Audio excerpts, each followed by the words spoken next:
সেন্ট্রালের থেকে যারা এসেছিলেন তারা বিভিন্ন প্রতিশ্রুতি দিয়েছিলেন না বছরে এত এত সংখ্যক চাকরি দেবেন, সেই কোথাও কি সেই আশাগুলি যুবকদের পূর্ণ হচ্ছে কিনা, কি মনে ভাবছেন এই মুহূর্তে?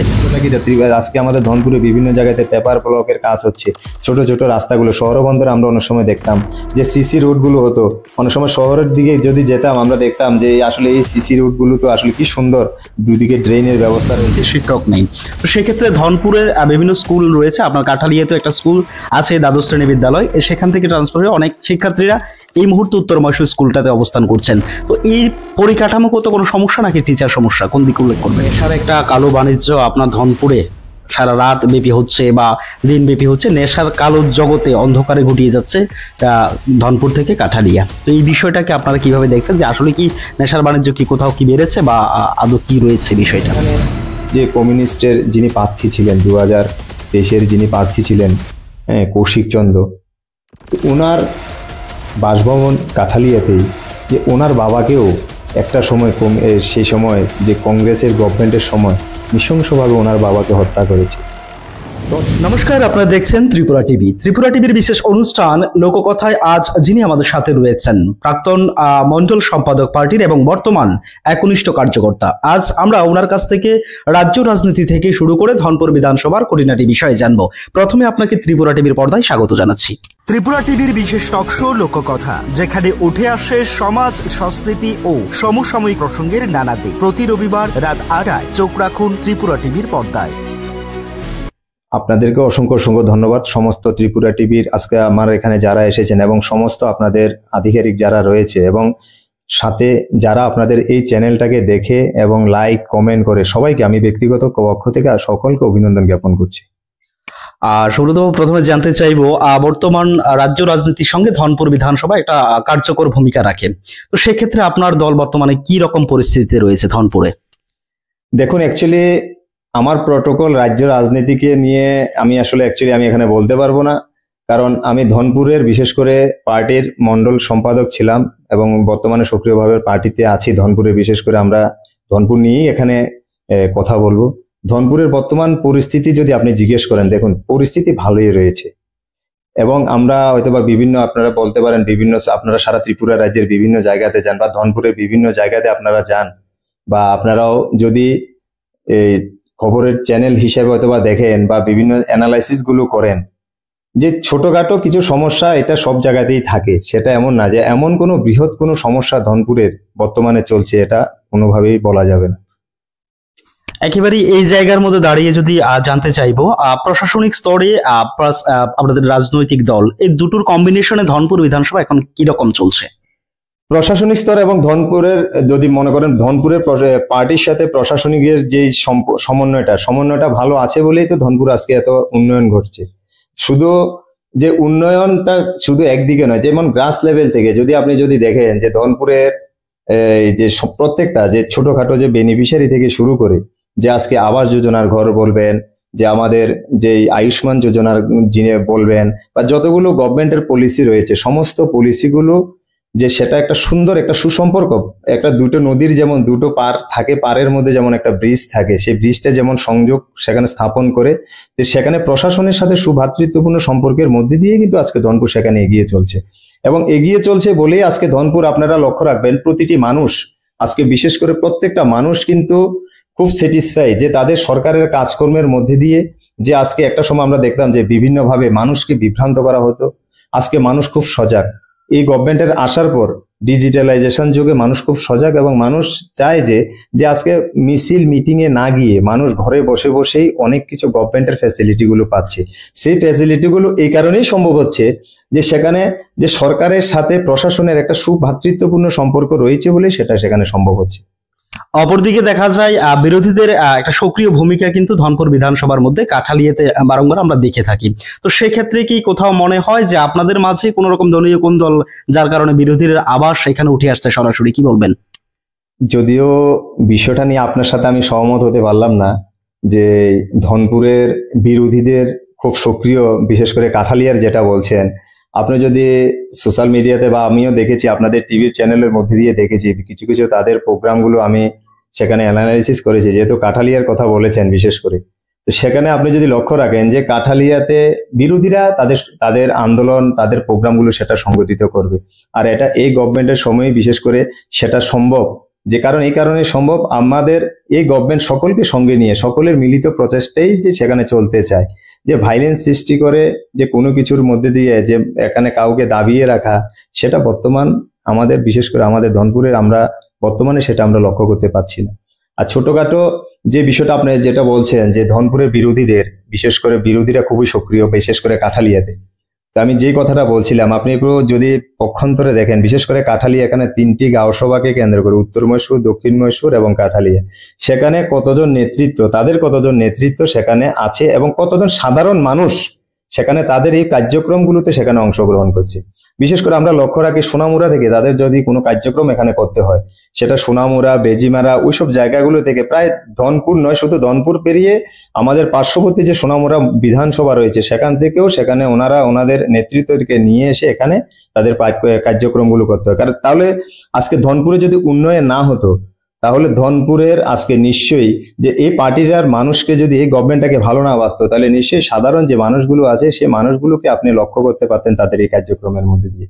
যে কোনো অবস্থাতেই, যে এই কারণে বলছি আপনার সাথে আমি সহমত হতে পারলাম যে তাদের ভরা যৌবন চলছে বা এমন একটা বিষয় চলছে, এটা কখনো শয়তান নেই। এখানে ভারতীয় জনতা পার্টির সঠিক দিশাতে চলছে, যে আমাদের যে যে স্লোগান রয়েছে সবকা সাথ, সবকা বিকাশ, সবকা বিশ্বাস, সে মতাদর্শ নিয়ে ভারতীয় জনতা পার্টির যে সংগঠন এবং প্রশাসন ধনপুরে সেখানে চলছে। আর তাহলে যে ওনারা আন্দোলন করেন বা মাঝে মধ্যে আমরা র্যালিগুলি দেখি, তাদের যে কার্যক্রম বা মূল এজেন্ডা কি শুধু আপনাদের বিরোধিতা করা এর জন্য, নাকি জনগণের স্বার্থে কাজ করার জন্যই তাদের এই আন্দোলনগুলি? প্রত্যেকটা বিরোধী দল শুধু ত্রিপুরা বলতে নয়, আমরা ভারতবর্ষে বিভিন্ন জায়গাতে, বিশেষ করে আর আমরা বাঙালির রাজনীতিটা একটু বেশি আমরা পছন্দ করি, তো চায়ের দোকান থেকে শুরু করে বিভিন্ন পানময় সেখানে রাজনৈতিক বার্তালাপের মধ্যে দিয়ে আমরা সেটাকে সম্পূর্ণ করি। তো যেটা বলছেন যে এখানে আপনারা যেটা বলার চেষ্টা করছেন যে এখানে যে বিরোধীদের জন্য বিরোধিতা করার জন্য এই কার্যক্রমগুলো করে বা তাদের সাংগঠনিক, এটা সিপিএম, যদি সিপিএম এর প্রত্যেকটা রাজনৈতিক দলের একটা আইডিওলজি রয়েছে। যেমন ভারতীয় জনতা পার্টির আমরা ওই দিশাতে প্রথমে রাষ্ট্র, তারপর দল, তারপর ব্যক্তি, সেই দিশাতে আমরা কিন্তু এখানে আমাদের আমাদের এই দলটা এগিয়ে চলছে। এবং তাদেরও কমিউনিস্ট পার্টি, মার্ক্সবাদী যাদের রয়েছে তাদেরও একটা আইডিওলজি রয়েছে, তারা আন্দোলনটাকে পছন্দ করে, তাদের ফার্স্ট টাইম হচ্ছে আন্দোলন। আমরা যদি লক্ষ্য রাখি, একটা সময় দেখতাম যে কেন্দ্রতে একটা সময় তাদের সাথে সরকারের অ্যালায়েন্স সরকার ছিল, এবং সেই অ্যালায়েন্স সরকারের সময়ও তারা কিন্তু দেখতাম যে ওই সময় যে কংগ্রেসকে তারা বিভিন্নভাবে সেখানে যে জবাব তোমায় দিতে হবে, নাইলে গদি ছাড়তে হবে, এই যে যে তারা যদি ওই সংখ্যা থেকে চলে যেত গদিতে এইভাবেই চলে যেত, কিন্তু তারা সেই দিকের থেকে ওখান থেকে আসতো না, না এসে তারা ত্রিপুরার মধ্যে একটা যে দেখাতো যে আমরা কেন্দ্রের সাথে প্রতিনিয়ত একটা, কারণ তাদের মূল কাজটাই হচ্ছে সেখানে আন্দোলন, যে মানুষকে যে আন্দোলনের মধ্যে দিয়ে সেখানে বিভ্রান্ত সৃষ্টি করা। এবং প্রতিনিয়ত আপনি লক্ষ্য রাখবেন যে তাদের যে 25 ইয়ার্স যে গভর্নমেন্ট ত্রিপুরা রাজ্যে চলেছিল, বিশেষ করে হয়তোবা পুরোটার সময় আমরা সেইভাবে অ্যানালাইসিস আমাদের মনেও নেই, বা আমরা যতটুকু বুঝে শেখানো হয়েছিল যে প্রত্যেকটা কার্যকর প্রতিনিয়ত 365 দিনের মধ্যে ম্যাক্সিমাম সময় আপনার তাদের কোনো আন্দোলন, মিছিল, মিটিং এটা লেগেই থাকতো। কারণ এটা দিয়ে যে তারা একটা জিনিস বুঝাতে চাইতো যে মানুষ যেন, যে আজকে বহির্বিশ্বে ভারতবর্ষে ত্রিপুরা পেরিয়ে ভারতবর্ষের মধ্যে কি ধরনের ডেভেলপমেন্ট হয়েছে, মানুষের ভারতবর্ষের বাইরে মানুষের চিন্তাধারাটা কোন দিকে যাচ্ছে, সেটা থেকে একটা প্রায় একটা দিবারের মতো, চীনের প্রাচীরের মতো একটা প্রাচীর তৈরি করে দিয়েছিল, যে মানুষ এই গণ্ডির মধ্যে সীমাবদ্ধ থাকবে, বেশি কিছু, কারণ মানুষ যদি বুঝে যায়, মানুষ যদি জেনে যায়, মানুষ কখনো কমিউনিস্ট পার্টি, মার্ক্সবাদী সেখানে করবে না, কারণ এটা ভারতের মধ্যে সেটা সম্ভব না। এই কারণে সম্ভব না, ভারতের কৃষ্টি সংস্কৃতি নিয়ে এই রাজনৈতিক দলটা সেখানে তৈরি হয়নি, এটা সম্পূর্ণ বহি একটা দেশ, এবং বহি একটা দেশের থেকে এই দলটা ভারতবর্ষের মধ্যে সেখানে আমদানি করে নিয়ে আসা হয়েছে, এবং আমদানির মধ্যে দিয়ে তারা চাইছে সেখানে ক্ষমতা অধ্যয়ন করা। এবং 25 বছরের যেটা মিছিল মিটিং এর যেটা বলছেন, মিছিল মিটিং এর মধ্যে থেকে তারা সেখানে এই কার্যক্রমটা তারা জারি রেখেছিল, কিন্তু বর্তমানে মানুষ অনেক সচেতন হয়ে গেছে। আজকে আপনার একটা জিনিস যদি লক্ষ্য রাখেন, আপনি দেখবেন, যদিও প্রসঙ্গ থেকে একটু আমি বাইরে যাচ্ছি, যে আজকে ত্রিপুরাতে যেমন আপনাদের এই যে ত্রিপুরা টিভি, যে আমি তো ম্যাক্সিমাম সময় ফলো করি ত্রিপুরা টিভি, যে ত্রিপুরা টিভি একটা থেকে কোথায় থেকে শুরু হয়েছিল, বিশেষ করে মনে সম্ভবত এই গভর্নমেন্ট আসার পরেই এই চ্যানেলটা শুরু হয়েছে। যে এছাড়াও এই ত্রিপুরা রাজ্যে অনেকগুলো চ্যানেল, অনেকগুলো মিডিয়া চ্যানেল আজকে যে স্বাধীনভাবে সেখানে কাজ করতে পারছি।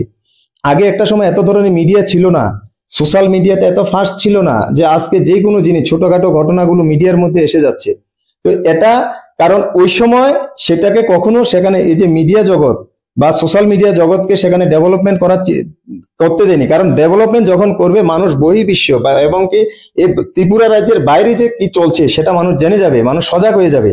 তো সেই জিনিসগুলো সেই সময় তারা দেয়নি, না দিয়ে তারা একটা সংকীর্ণতার মধ্যে দিয়ে সেখানে দীর্ঘ 25 বছর ভারতীয় সেখানে কমিউনিস্টরা ত্রিপুরা রাজ্যে সেখানে শাসন করেছে এবং শাসন করেছে, মানুষের বাক স্বাধীনতা হরণ করেছে।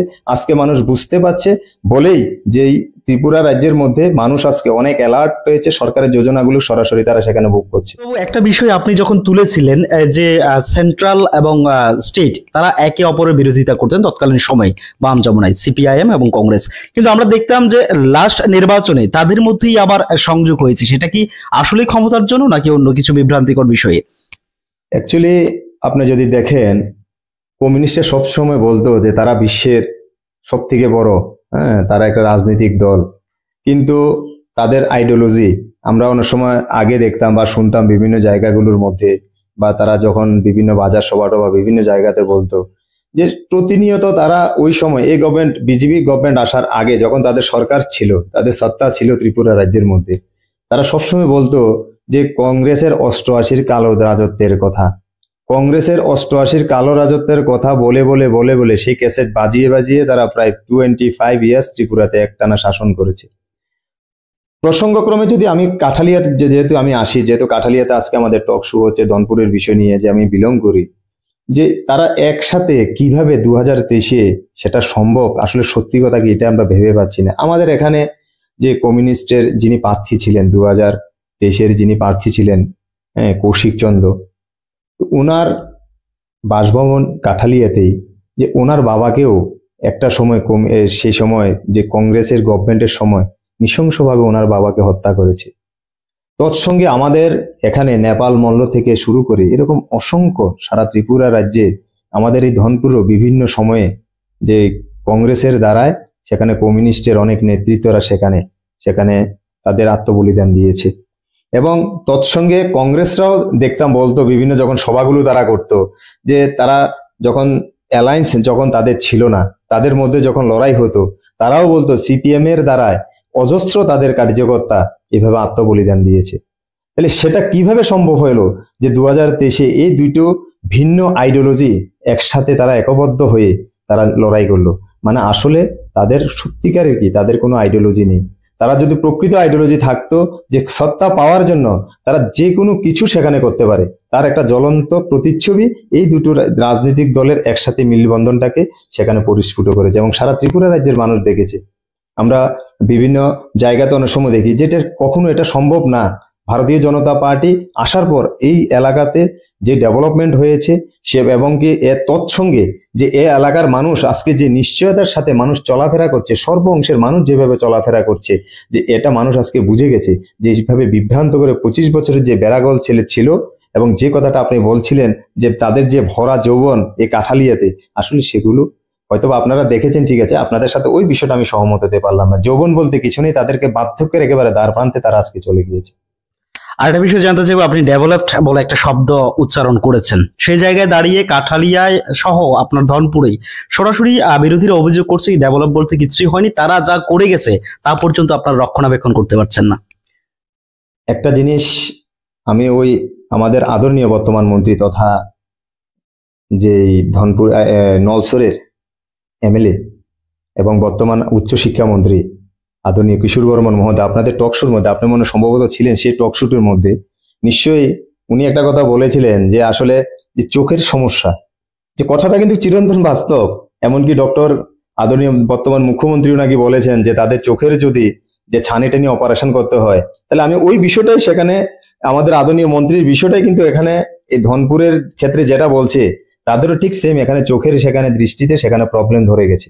কারণ দেখতে পাচ্ছেন আজকে আপনি যদি আসুন, আমরা যদি লক্ষ্য করি যে ডেভেলপমেন্টের যে বিষয়গুলো, যে একটা সময় তারা বলতো যে আমরা অলিতে গলিতে বিভিন্ন জায়গাতে রাস্তাঘাট করেছি বা এটা করেছি, সেই সময় অনেকগুলো রাস্তা ছিল যেগুলো কাঁচা ছিল, সেগুলো মানুষ চলাচল করতে পারতো না, অনেক জায়গাতে অনেক বসত ভূমি ছিল যেগুলিতে মানুষ আজকে সেখানে চলাচল করতে পারতো না। আজকে দেখবেন যে এই জায়গাগুলোর মধ্যে যে আমরা পেপার ব্লকের যে কাজ, পেপার ব্লক, এটা সত্যি কথা কি আজকে আমাদের ধনপুরে বিভিন্ন জায়গাতে পেপার ব্লকের কাজ হচ্ছে। ছোট ছোট রাস্তাগুলো শহরবন্দরে আমরা অনেক সময় দেখতাম যে সিসি রোড গুলো হতো, অনেক সময় শহরের দিকে যদি যেতাম আমরা দেখতাম যে আসলে এই সিসি রোড গুলো তো আসলে কি সুন্দর, দুদিকে ড্রেনের ব্যবস্থা রয়েছে, কি সুন্দর আমাদের যে পাড়ার যে রাস্তাগুলো সেই সিসি রোড গুলো। এছাড়া যে আমাদের এমনগুলো রাস্তা ছিল যে ধনপুরে যেগুলো যে ইটের সোলিং ছিল, যেগুলো দিয়ে ঠিক মতো তো গাড়ি তো দূরের কথা, পায়ে হেঁটে সেখানে যেতে কষ্ট হতো। আজকে ওই জায়গাগুলো আপনারা নিশ্চয়ই সারাতে আপনারা নিউজ করছেন, সারা ধনপুর বিভিন্ন প্রান্তে আপনারা যাচ্ছেন যে আজকে আজকে এই গভর্নমেন্ট আসার আগে কি পজিশন ছিল এবং বর্তমানে কি পজিশন আছে সেটা নিশ্চয়ই আপনারাও সেখানে উপলব্ধি করতে পারছেন।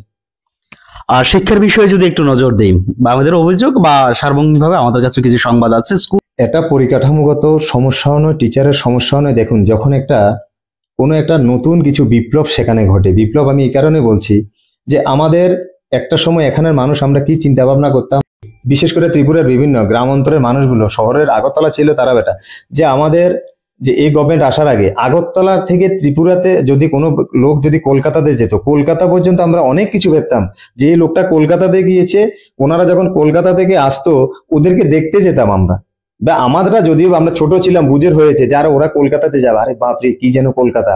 হ্যাঁ, তাহলে আজকে দেখুন যে আমরা কখনো স্বপ্ন সেখানে দেখতে পারিনি যে আজকে আমাদের এই ত্রিপুরা থেকে আগরতলা থেকে সরাসরি দিল্লিতে যাব, আমরা মহারাষ্ট্রে যেতে পারবো, ভারতবর্ষের প্রত্যেকটা উন্নত যে স্টেট গুলো রয়েছে তাদের রাজধানী রয়েছে, সিটিতে রয়েছে, সেগুলোতে যেতে পারবো। এখান থেকে চিকিৎসার জন্য সরাসরি দিল্লিতে এইমস বলবেন, অ্যাপোলো বলবেন, সেই জায়গাতে আমরা যেতে পারবো। এমনকি যারা ধর্মীয় তীর্থস্থানের জন্য সরাসরি আমরা ভারতবর্ষের বড় বড় তীর্থস্থানগুলোতে খুব ইজিলি প্রসেসিং এ আমরা যেতে পারবো, সেটা আমরা কখনো ভাবতেও পারিনি। কারণ আমি একটু প্রসঙ্গটা একটু ওদিকে কেন টানলাম, যখন আজকে বিদ্যাজ্যোতি সিবিএসই প্যাটার্ন এখানে তৈরি হয়েছে, যে তারার গভর্নমেন্টের সময় তারা যেটা বলছে, তাদের গভর্নমেন্টের সময় একটাই কাজ ছিল যে মানুষকে বেকুব বানিয়ে রাখো, মানুষকে যত বেশি আমরা অজ্ঞ রাখতে পারবো, মানুষকে যত বেশি আমরা টেকনিক্যালি দিক থেকে যদি আমরা তাদেরকে ডেভেলপমেন্ট করে দিই, তাহলে তাদের চিন্তাধারার বিকাশ সেখানে ঘটবে, এবং চিন্তাধারার বিকাশ যত বেশি তাদের ঘটবে, তারা আসলে সত্যিকারের যে বিষয়টা সেই বিষয়টা তারা অনুধাবন করতে পারবে যে ওই নেতাটা তো এটা বলছে, আসলে বিষয়টা তো এমন নয়, বিষয়টা তো এমন। তাহলে তারা এই যে 25 বছরের একটানা যেভাবে সরকার তারা মানুষকে, আমি আগেও বলেছি যে মানুষকে চুতিয়া বানিয়ে, মানুষকে অনেকটা শিক্ষার দিক থেকে তারা বলতো যে আমরা 90%, আমাদের সময় 90% ছিল, 91% ছিল, কিন্তু টেকনিক্যালি এডুকেশন তাদের অনেক, ত্রিপুরা রাজ্যে অনেক পিছিয়ে ছিল। ভারতবর্ষের অন্যান্য উন্নত রাজ্যগুলোর সাথে যদি আমরা কম্পেয়ার করি, তাদের সে মিলানোর চেষ্টা করি, আপনি লক্ষ্য রাখবেন যে ওইখান থেকে যে স্টুডেন্টদের সাথে যখন ন্যাশনাল লেভেলের কোনো এক্সাম হতো তখন ত্রিপুরার ছেলের অনেক পিছিয়ে সেখানে থাকতো। কিন্তু বর্তমান সরকার, আমরা কি কাঠালিয়াতে বসে আমরা কি একটু উন্নত এডুকেশন আমরা কল্পনা করতে পারি না? যে কাঠালিয়ার যে অনেক অজস্র ট্যালেন্ট আছে, কিন্তু সেইভাবে অর্থের বিনিময়ে তারা আগরতলাতে গিয়ে পড়াশোনা করা বা বিলুনিয়াতে গিয়ে পড়াশোনা করা, সেই জন্য ক্ষমতা ছিল না। কিন্তু আজকে বিদ্যাজ্যোতি স্কুলগুলো হওয়ার পরে আপনি লক্ষ্য রাখবেন যে একটা বিপ্লব যখন হয়, কোনো কিছুর একটা ডেভেলপমেন্ট, আমূল পরিবর্তন, সেটার জন্য আপনি যদি একটা গাছে লাগান, গাছটা একটু বড় হতে একটু সময় লাগে, একটু ফলটা পেতে একটু সময় লাগে, যে সঙ্গে লাগানোর সঙ্গে সঙ্গে সেটা হয় না।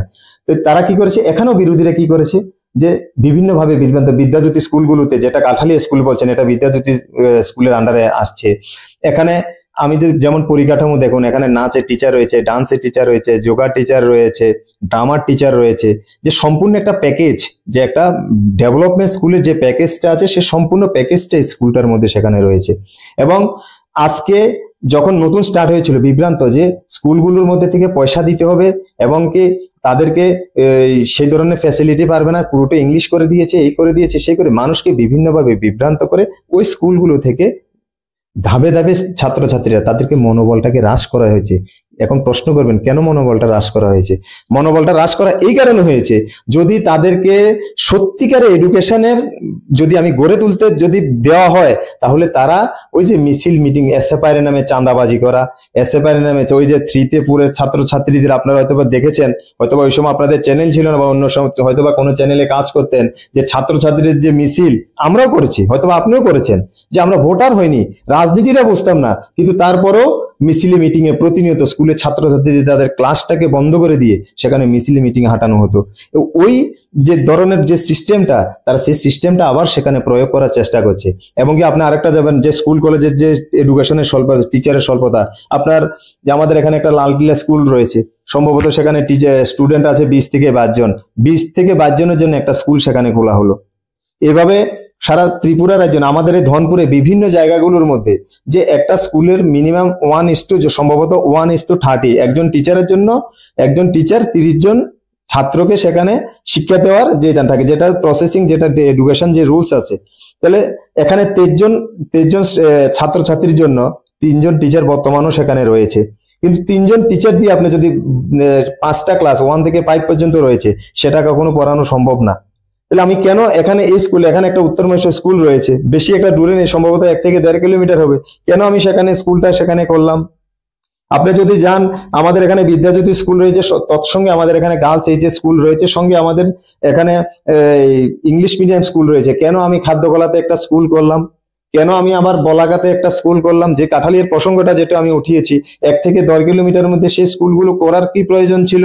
একটু এই জায়গায় আপনাকে থামাবো। মানিক সরকার তৎকালীন সময়ে মঞ্চে উঠে সরাসরি বলতেন যে আমরা প্রত্যেক আঙ্গিনায় শিক্ষা পৌঁছে দেওয়ার জন্য অত্যাধিক পরিমাণে স্কুলগুলি করছি। সেক্ষেত্রে আপনাদের কি এখন কি মনে হচ্ছে যে আসলে একটা সঠিক পরিকাঠামোগত শিক্ষার ক্ষেত্রে ব্যাঘাত ঘটেছে কিনা?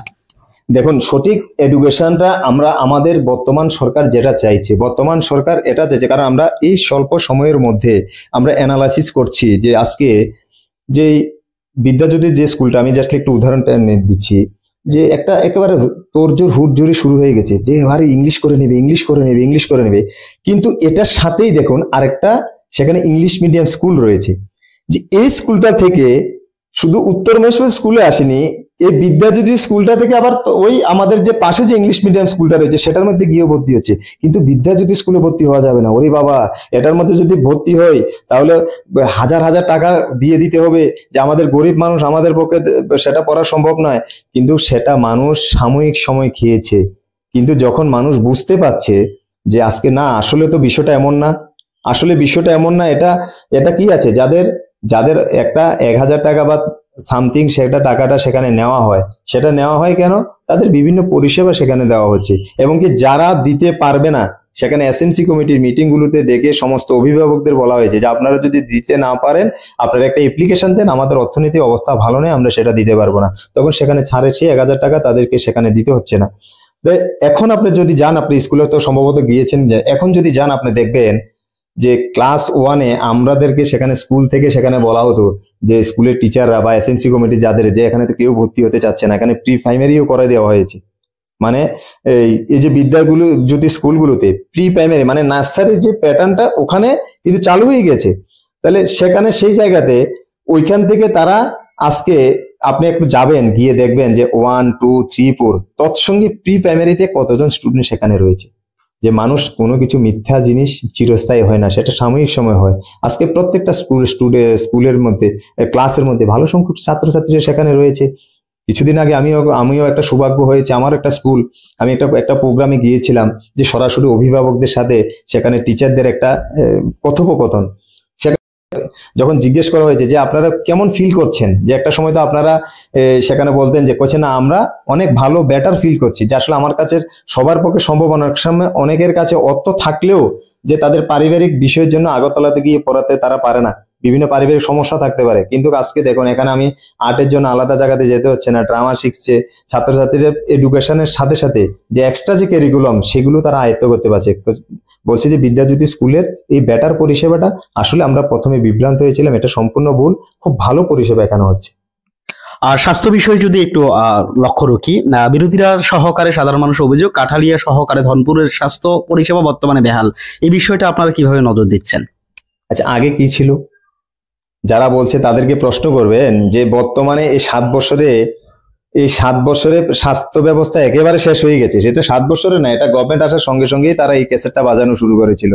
আসলে স্বাস্থ্য ব্যবস্থা আগে তারা কি করে দিয়েছে, যে কাঠালিয়ার জন্য বা কাঠালিয়ার অত্র এলাকার জন্য এমন কি করেছিল যে যে আজকে এই গভর্নমেন্ট আস্তে আস্তে সেটা ভেঙে গেল।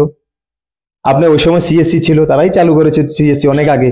সিএসসি মিন্স প্রত্যেকটার জন্য আলাদা আলাদা সেখানে ডাক্তার আসবে। তাহলে তোমার যদি আলাদা আলাদা ত্রিপুরা রাজ্যের মধ্যে যদি সেই ধরনের ডাক্তার না থাকতো বা আমাদের এখানে না সম্ভব হতো, তাহলে তুমি কেন সেটাকে সেই সময় সিএসসি করেছো? এখন তাদেরকে আপনাদের সংবাদ মাধ্যমের বিনিময়ে তাদেরকে আমার একটা প্রশ্ন, কেন করেছো সেখানে? আজকে বিভিন্ন জায়গাগুলোর মধ্যে যে দেখুন, সে এখানে শিক্ষকের স্বল্পতা কেন কেন রয়েছে? শিক্ষকের স্বল্পতা শহর বন্দরে অনেকে তারাও বলে শহর বন্দর স্কুলগুলোতে শিক্ষকের স্বল্পতা নেই। শিক্ষকের স্বল্পতা রয়েছে গ্রামের স্কুলগুলোতে। কারণ ওই যেটা আমি বলেছিলাম যে 30 জনের জন্য স্কুল একটা খুলে দিল, 10 জনের জন্য স্কুল একটা খুলে দিল। এখন তো 10টা অভিভাবক তো সেখানে বলছে, হয়তো আপনাদের সামনেও বলছে বা সোশ্যাল মিডিয়াতে বলছে যে আমাদের এখানে দেখো, আমাদের এখানে শিক্ষক নেই, আমাদের এখানে স্কুল রয়েছে কিন্তু শিক্ষক রয়েছে 2 জন। আসলে ওই সমস্যাটা এই কারণেই সৃষ্টি হয়েছে। আজকে এই সমস্যাটা আপনি হয়তো বা দেখবেন, আজকে এই কারণে বিভিন্ন স্কুলগুলো ক্লোজ করে পার্শ্ববর্তী যে 2-3টে স্কুলকে এক জায়গাতে নিয়ে সেটাকে বেটার পরিষেবা দেওয়ার যেই সংকল্প রাজ্য সরকার আপনারা হয়তো বা পেয়েছেন, এর মধ্যে শুরু করে দিয়েছে। এবং যে স্বাস্থ্য যে বিষয়টা, স্বাস্থ্য বিষয়ে আগে যেমন ছিল, স্বাস্থ্য বিষয়ে এখন আরো নতুন নতুন কিছু যুক্ত হয়েছে আজকে আয়ুষ্মানের মধ্যে দিয়ে। এটা আগে আপনি দেখবেন, আমার যদি বলতে হয়, আমাদের কাঠালিয়া বাজারে একটা সময় ওই ব্যক্তিটা যে আমরা বা পলিটিক্যাল থ্রুতে যখন আমরা কিছু উঠান সভা টভা করি, যে উনি বলছেন যে আমরা বলেছিলাম, আমরা কিন্তু বলি যে সরকারের যে ডেভেলপমেন্ট ওয়ার্ক গুলো রয়েছে, আমরা পার্টি অফিস কিন্তু পছন্দ করি না মানুষকে, যে তোমরা পার্টি অফিসে আসো, পার্টি অফিস না। আমাদের কাজ হচ্ছে কি, মানুষের কাছে সরকারি যোজনাগুলো পৌঁছে দেওয়া। এর জন্য আমাদের দেখবেন, আমাদের হয়তো বা আমাদের যে অফিসগুলো যেগুলো রয়েছে, কার্যালয়গুলো রয়েছে, আমরা অফিস বলি না, এটাকে কার্যালয় বলি, কার্যালয়গুলোতে সেভাবে আপনি লোক সমাগম দেখবেন না। কারণ আমাদের কাজ এটা নয় যে সকালবেলা থেকে কার্যালয়গুলো ভর্তি করো, রাত্রেবেলা সেখান থেকে যাও, যে মানুষ কার্যালয়ে আসবে না, আমরা মানুষের কাছে যাব। এটা হচ্ছে ভারতীয় জনতা পার্টির যে গভর্নমেন্ট রয়েছে, সেই গভর্নমেন্টের চিন্তাধারা। এবং সেই যে হাসপাতালগুলো যেগুলো রয়েছে, সেই হাসপাতালগুলোর মধ্যে আজকে আয়ুষ্মানের মধ্যে দিয়ে আপনি যারা বলছে আপনাদের, তাদেরকে বলবেন যে আজকে এই যে আয়ুষ্মান ভারতের ফ্যাসিলিটি আমাদের কাঠালিয়া সিইসি সেন্টারে সেখানে পাচ্ছি। যে আয়ুষ্মান মধ্যে দিয়ে ওই লোকটা যেটা বলছিল, ওনার ছেলে অ্যাক্সিডেন্ট হয়েছিল, ওনাকে যখন আমরা একটা সময় বলছি আপনারা আয়ুষ্মানের কার্ড করুন, যখন উঠান সভাতে গিয়েছিল, উনি ব্যঙ্গ করতো যে আয়ুষ্মানের কার্ড দিয়ে কেবে, এগুলো হলো ভাওতাবাজি, ইলেকশনের জিতার জন্য, সেটা দেশের আগের ঘটনা। কিন্তু ওনার সাথে এমন হাসা হয়েছে, এটা আমরা কখনো এটা করব না, যে আজকে ওনার সন্তান সেখানে ভালো আছে। যখন অ্যাক্সিডেন্টটা হয়েছে, 2,17,000 টাকা গিয়েছে আইএলএস, 2,17,000 টাকা। এবং এই সম্পূর্ণ টাকা বিয়ের গিয়ে করেছে সে আয়ুষ্মান থেকে, উনি ফ্যাসিলিটি পেয়েছেন। এবং উনি ফ্যাসিলিটি পেয়ে ওনার সন্তানটা যখন সুস্থ হয়ে এসেছে, উনি এসেছেন আমাদের কাছে, বলছে আসলে আমি ভুল ছিলাম, তোমরাই সঠিক ছিলে। তোমাদের অজান্তে পরবর্তী সময় চিন্তা ভাবনা করে আমি যখন কার্ডটা করেছি, এটার ফ্যাসিলিটিটা আমি পেয়েছি। তাহলে ওই সময় দেখতেন এই ধরনের কাজ ছিল, যারা পার্টি করতো তাদেরকে দেওয়া হতো, যারা পার্টি করতো না তাদেরকে দেওয়া হতো না। কিন্তু আজকে কি হচ্ছে, সবার জন্য। আপনি যদি প্রসঙ্গটার ঊর্ধ্বে উঠে আমি যদি বলি, আজকে যেমন আবাস যোজনার ঘর, আপনি হয়তোবা দেখেছেন, এই অত্র অঞ্চলে প্রায় প্রতিটা বাড়িতে সেখানে আজকে একটা মানুষের অন্ন বস্ত্র বাসস্থান। এই সরকার অন্ন বস্ত্র বাসস্থান, অন্যের ব্যবস্থা সেটা সরকার বিভিন্নভাবে রেশনিং প্রসেসিং এর মধ্যে দিয়ে সেখানে করছে, এবং বাসস্থান প্রায় প্রতিটা বাড়িতে বাড়িতে সেখানে দিচ্ছে। সেই হাসপাতালগুলোতে বর্তমানে কিছুটা সমস্যা সেখানে রয়েছে। আপনারা হয়তো বা জানেন কিনা জানি না, আমাদের এই যে সিএসসি সেন্টারটা রয়েছে, এই সিএসসি সেন্টারটাকে নতুন সৌজন্যে সেখানে গড়ে উঠবে। তার জন্য আমাদের যে শিক্ষা দপ্তর থেকে, শিক্ষার এডুকেশন মিনিস্টার তথা আমাদের বর্তমান মুখ্যমন্ত্রী, উনি সেখানে 9 কোটি টাকা স্যাংশন দিয়েছেন। এখানে নতুন একটা মাল্টিপারপাস হসপিটাল এখানে হবে আমাদের এখানে। তাহলে এছাড়া বিভিন্ন জায়গাগুলোর মধ্যে আজকে যে হেলথ সেন্টার গুলো রয়েছে, আপনি দেখবেন আগের থেকে এই হেলথ সেন্টার গুলোতে পরিষেবা ভালো আছে কি খারাপ আছে। আগে একটা সময় হেলথ সেন্টার খুলে রাখা হয়েছে, সেখানে এমপিডব্লিউ গিয়ে বসে থাকতো, কোনো সাধারণ যে ট্রিটমেন্টের যে ওষুধগুলো আছে সেগুলো হতো না। আজকে প্রত্যেকটা হেলথ সেন্টারের মধ্যে সেখানে প্রাথমিক যে চিকিৎসার সমস্ত ব্যবস্থা, মানুষ আজকে প্রাথমিক সাধারণের জন্য আজকে সিএসসি বা পিএসসি তে আসতে হচ্ছে না, তারা সরাসরি হেলথ সেন্টার গুলোতে সেখানে পেয়ে যাচ্ছে। তাহলে সেখানে এটা রাজনীতির জন্য ওনারা বলবে, এবং মানুষ তাদের কথা আর বিশ্বাস করে না। বিরোধীদের সরাসরি অভিযোগ, দেখুন, এটাকে আপনার যে প্রশ্নটা আমাকে করেছেন, এটাকে কোনো অবস্থাতে এটাকে আমি 100% আমি নাকচ করব না। নেশার বাণিজ্য আগেও ছিল, বর্তমানেও আছে। আগে সোশ্যাল মিডিয়ার এত ফাস্ট ছিল না, এত ডেভেলপমেন্ট ছিল না।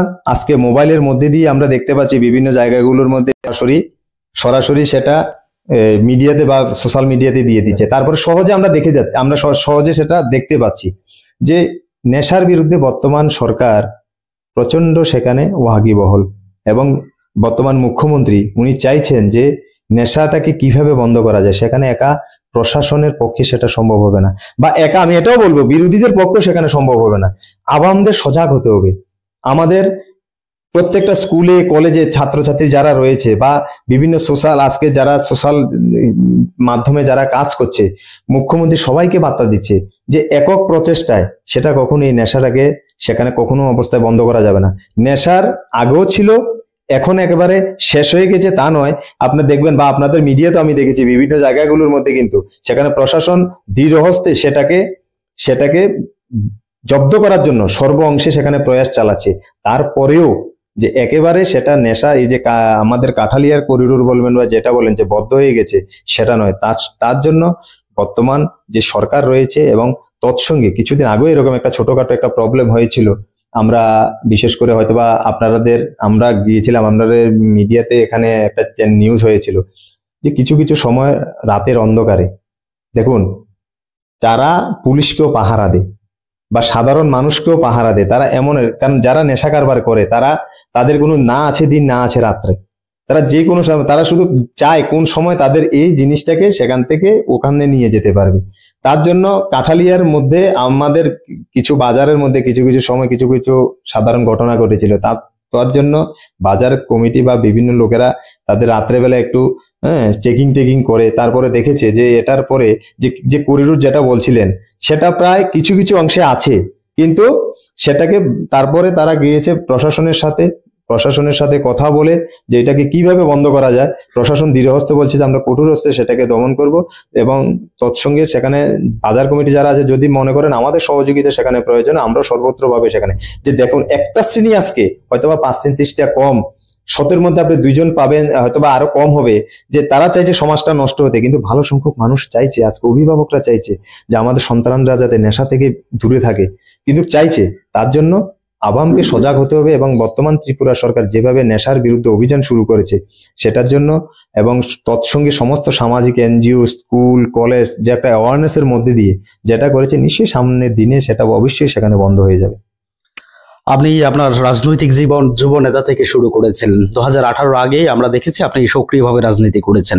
তো সেই জায়গায় আপনাদের যে এটা যদি বলি যে মানুষ কি চাইতো আগে বা বিরোধীরা কি চাইতো, বা বিরোধীরা আমরা দেখলাম বিভিন্ন জায়গাগুলোর মধ্যে যেই তারা সবসময় বলতো যে সুষ্ঠু নিয়োগ নীতি নিয়ে তারা আন্দোলন করত, যে আমরা সুষ্ঠু যে শব্দটা, তাহলে সুষ্ঠু নিয়োগ নীতির মধ্যে দিয়ে আজকে আপনারা দেখতে পাচ্ছেন যে বিভিন্ন জায়গাগুলোর মধ্যে যে আজকে কটা ছেলেকে সেখানে পার্টি অফিসে গিয়ে বসে থাকতে হয়েছে, যে কোয়ালিটি এডুকেশনের উপরে কিন্তু আজকে গভর্নমেন্ট আজকে চাকরি হচ্ছে যাদের যোগ্যতা আছে। এখন যদি একটা MA পাস ছেলে যে একটা মেম্বার বা পার্টির একজন ওই টু পর্যন্ত পড়েছে, MA পাস ছেলেটা যদি 2 পড়ানোর জন্য একটা নেতার পেছনে পেছনে ঘুরতে হয়, তাহলে সমাজ ব্যবস্থাটা কি সঠিক দিশায় ছিল না ভুল দিশায় ছিল? ওই সময় একটা MA পাস বলবেন, ডাক্তার বলবেন, যে একটা নাম লিখতে কষ্ট হতো ওই গভর্নমেন্টের সময়ে, তাদের পেছনে পেছনে দৌড়তে হতো একটা চাকরির জন্য। তাহলে এটা কি সুষ্ঠু সমাজ ব্যবস্থা, সুষ্ঠু নিয়োগ নীতি ছিল তখন? কিন্তু আজকে দেখুন যাদের কোয়ালিটি আছে তারা চাকরি পাচ্ছে। এখন প্রশ্ন জাগবে যে সবার তো কোয়ালিটির দিয়ে যদি চাকরি হয়, তাহলে আদারওয়াইজ যারা রয়েছে তাদের অবস্থাটা কি হবে? তার জন্য আপনি দেখেছেন অনেকগুলো SPO নিয়োগ হয়েছে, বিভিন্ন কন্ট্রাক্ট বেসিকের মধ্যে দিয়ে বিভিন্নভাবে বিভিন্ন জবগুলো হচ্ছে। এছাড়া স্পেশাল এক্সিকিউটিভ আমরা দেখেছি অনেক, প্রায় 6,000 6,500 একটা বিশাল সংখ্যক, সম্ভবত এটাও কিছুদিনের মধ্যে ছাড়বে। যে শুধু কেবল কোয়ালিটি এডুকেশন নয়, তৎসঙ্গে কোয়ালিটি এডুকেশন ব্যতীত যে অনেক ধরনের চাকরি, অনেকগুলো চাকরি ত্রিপুরা রাজ্য হয়েছে, যে সেটাও যে বছরে 50,000, বা এটা শুধু 50,000 এখানে একটাবারের জন্য বলেনি, সেটা সরকারি চাকরি, সরকারি নয়, সরকার ছাড়া বেসরকারি লেভেলেও অনেক ধরনের, যেমন দেখবেন যে স্কিল ডেভেলপমেন্টের মধ্যে দিয়ে, আজকে কি স্কিল ডেভেলপমেন্টের মধ্যে দিয়ে বহু সংখ্যক আজকে বেকাররা তাদের বিকল্প কর্মসংস্থানের রাস্তা বেছে নিয়েছে।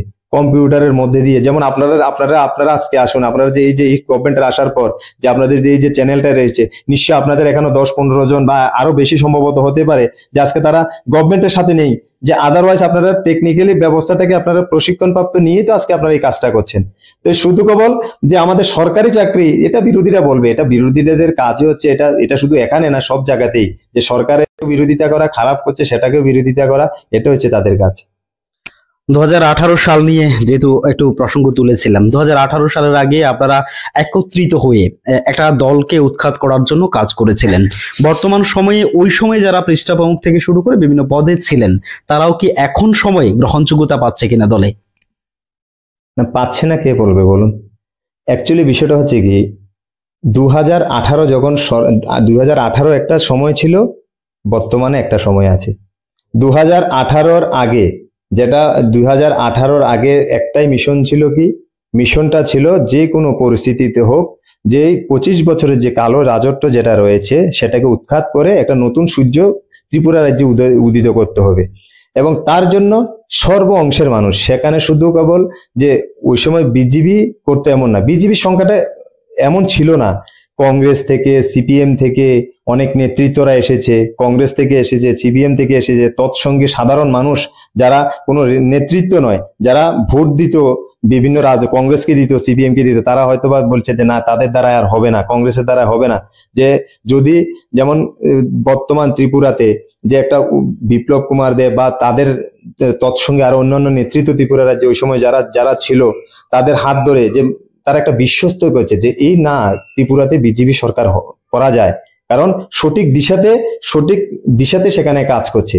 তো যখন সরকারটা আসলো, আমরা দেখলাম যে শুধু সরকারটা কেবল ওইখানে যে 4 জনে ওই সময় পৃষ্ঠা প্রমুখ বলছেন তারা এনেছে এমনটা নয়। সরকারে ওই সময় বিভিন্ন পৃষ্ঠা প্রমুখ, যেমন কোনোটা জায়গাতে কোনোটা বুথে 20 থেকে 20 জন পৃষ্ঠা প্রমুখ ছিল, 25 জন পৃষ্ঠা প্রমুখ ছিল, বুথ কমিটি ছিল। কিন্তু একটা জিনিস ভাবুন, সরকারটা আসার পর প্রশাসনটাও কিন্তু হয়ে গেছে। তখন ছিল সংগঠন, 18-র আগে কি ছিল? সংগঠন ছিল। তখন আমাদের হাতে কিন্তু কোনো প্রশাসন ছিল না। যখন এবার প্রশাসনের মধ্যে কত সংখ্যক লোক, সংগঠনে কত সংখ্যক লোক সেই সময় লাগতো, তার সঙ্গে প্রশাসনে এবার কত সংখ্যক লোক সেখানে লাগবে, তখন কি হলো, বিভিন্ন দল থেকে 18-র পরেও এখানে এসেছে। তো কারণ মনে হচ্ছে যে আসলে আমি পৃষ্ঠা প্রমুখের কাজ করেছি, প্রশাসন চালানোর ক্ষেত্রে তো অ্যাকচুয়ালি দেখবেন প্রশাসনের বিষয় কিছু কিছু ক্ষেত্রে, সমস্ত বিষয় একটা পঞ্চায়েতের চালানোর ক্ষেত্রে একটা প্রধানের মিনিমাম এডুকেশন কোয়ালিফিকেশনটা লাগে। আর বর্তমান যুগে দেখবেন কম্পিউটারাইজেশন যুগ, এখানে আসলে সব বিষয়গুলো যে অনেকটা যে হাতে কলমে থেকে কম্পিউটারের মধ্যেই বেশিরভাগ এখন কাজগুলো সেখানে করতে হয়। তো সেখানে কোনো একটা নতুন লোক আসলো, তো ওই লোকটাকে হয়তোবা উপপ্রধান হয়ে গেছে, প্রধান হয়ে গেছে, তখন এটা নিয়ে একটু হয়তোবা সাময়িক একটা থাকবে। এটা শুধু কেবল রাজনীতিতে না, শুধু বিজেপিতে না, এটা সিপিএম এর মধ্যেও ছিল, বা তৎসঙ্গে আপনার ঘরে আমার ঘরে একটু ছোটখাটো সমস্যা থাকে। এটা এমন বৃহৎ এমন কিছু নয় যে যেটাকে হাইলাইট করার চেষ্টা করছে। যদি 18-র পরে যদি এটা যদি এমনই থাকতো, তাহলে 23-এ সরকারটা কিভাবে আসলো বলুন?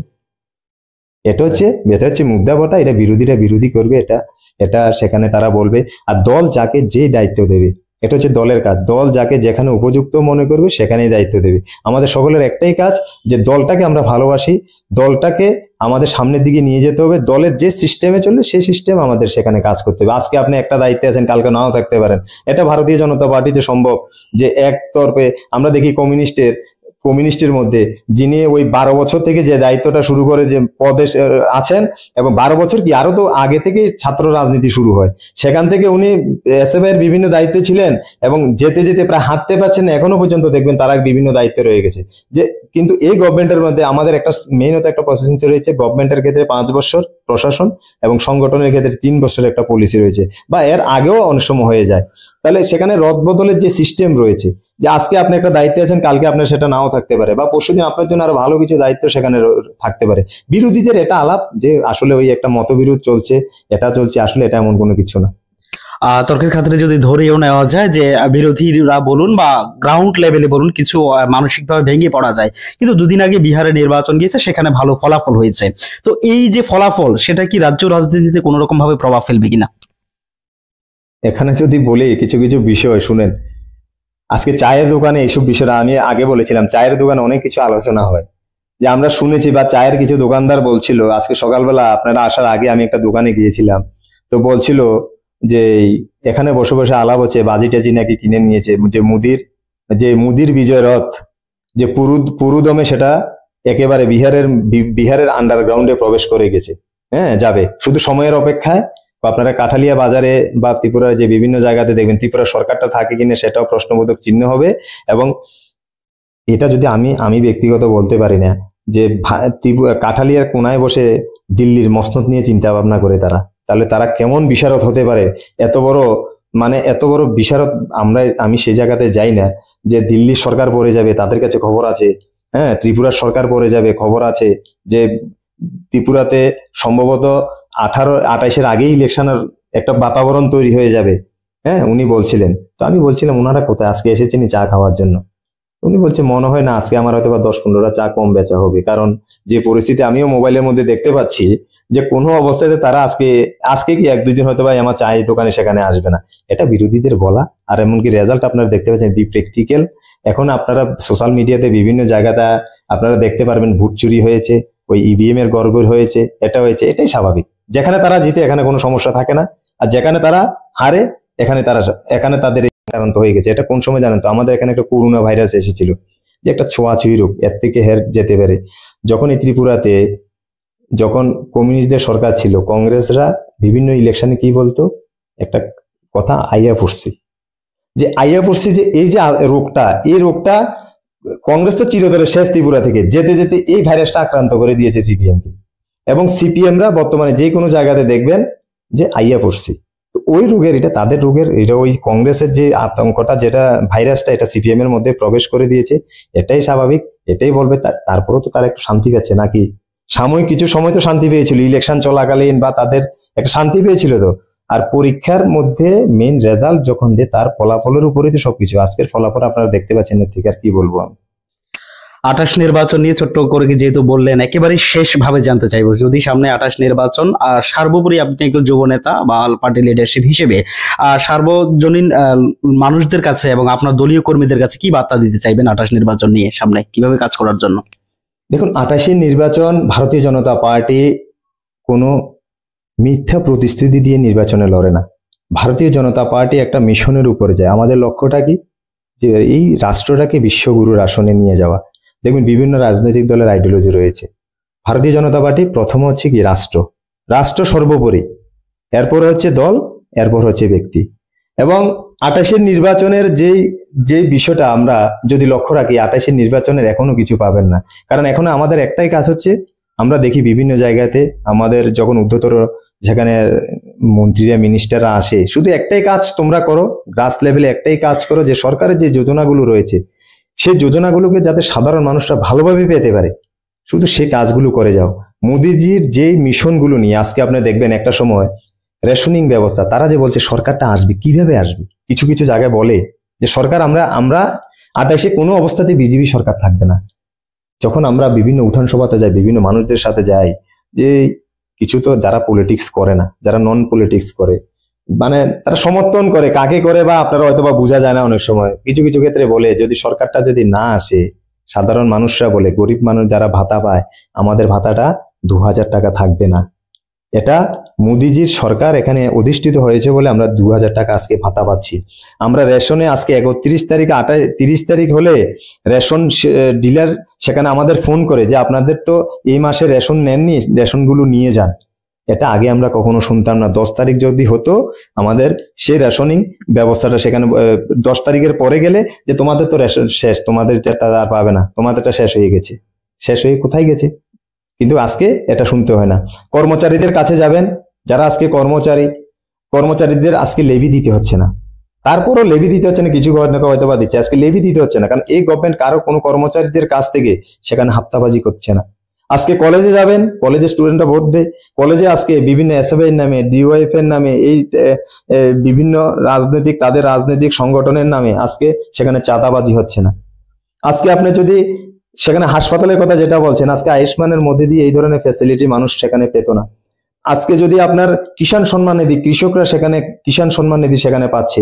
কাঠালিয়ার মতো জায়গাগুলোর মধ্যে আমরা অনেক সময় দেখতাম ন্যায্য মূল্যে ধান ক্রয় করতে হবে, এটা মিছিল বিভিন্ন জায়গাতে, আমাদের কাঠালিয়াতেও সেটা হতো।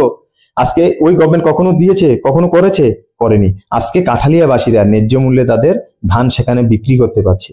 এছাড়া আরো অজস্র যোজনা, কেন্দ্রীয় যোজনাগুলো আজকে একের পর এক মানুষ করছে। আজকে অনেকগুলো সিএসসি সেন্টারের মধ্যে দিয়ে মানুষ তাদের, যেমন এরকম বহুত নেতাদের এখনো আছে যারা স্কুলে বাচ্চারা স্টাইপেন্ড পাচ্ছে, এটাকে যেমন ওই যে নির্মাণ শ্রমিকের কার্ডের মধ্যে দিয়ে তারা স্টাইপেন্ড পাচ্ছে, সেটা কোনো নেতার কাছে আসতে হচ্ছে না। যতগুলো সরকারি যোজনা রয়েছে সেই যোজনাগুলোর জন্য কোনো নেতাদের কাছে আসতে হচ্ছে না, সরাসরি বেনিফিট তাদের অ্যাকাউন্টে সেখানে চলে যাচ্ছে। একটা সময় রেগার নিয়ে কত দুর্নীতি হতো ত্রিপুরা রাজ্যে, ভাবুন তো। আজকে সরাসরি অ্যাকাউন্টে কোথায় চলে যাচ্ছে? তাদের যারা রেগার কাজ করছে তাদের অ্যাকাউন্টে যাচ্ছে। ঘরের টাকা কি ক্যাশ দেওয়া হচ্ছে না, সরাসরি বেনিফিশিয়ারিদের অ্যাকাউন্টে যাচ্ছে। এই ধরনের অজস্র, সেটা এই স্বল্প সময়ে বলে সেটা শেষ করতে পারবো না।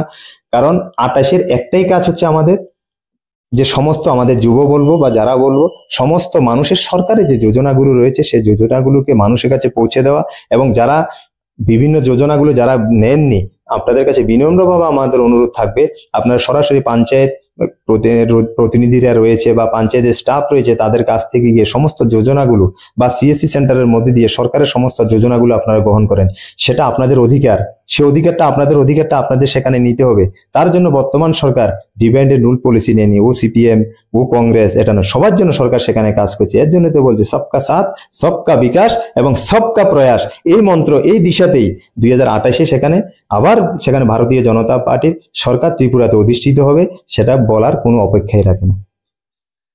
একেবারেই 2028 সালকে পাখির চোখ এখনো পর্যন্ত না করলেও 2028 সালে সরকার আসবেন নিশ্চিত, এবং গ্রাউন্ড লেভেলে যারা রয়েছেন তারা প্রত্যেকে সরকারি যে যোজনাগুলি রয়েছে সেটা সাধারণ মানুষের কাছে পৌঁছে দেওয়ায় এই মুহূর্তে পর্যন্ত অঙ্গীকারবদ্ধ হচ্ছেন। আমরা এতক্ষণ ছিলাম লোককথার বিশেষ অনুষ্ঠানে সুব্রত পাল, যিনি পার্টির নেতৃত্ব এবং প্রাক্তন মন্ডল, আমরাও ছিলাম এতক্ষণ ওনার সাথে। আজকের মতো এখানটায় বিদায় নিচ্ছি, শুভরাত্রি।